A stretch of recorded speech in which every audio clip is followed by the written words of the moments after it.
Guys, dito tayo sa may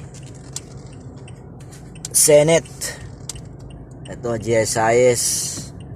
So, balak sanang kumain dito kay Diwata. Kaso ang daming tao.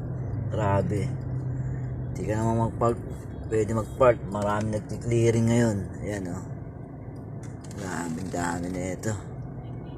Oh. Walang kung saan ka magpa-park. Oh. Ayan, oh. Ang dami.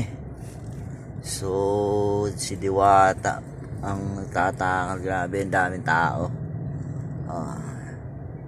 Ang daming tao. Haba na naman ang pila, mga guys. Anong papalaba ka rito? Dapat kanina. Ang dami nagki-clearing. Ano ng holiday. Ayan. Ang dami, guys. Oh. Ayan, tingnan natin si Diwata. Diwata. Ayan, yan siya. Yan si Diwata pumasok sa loob. Oh. Ang daming tao. Si Diwata sa loob. Siya nagtatakal yata. So, babalik tayo mamaya dyan.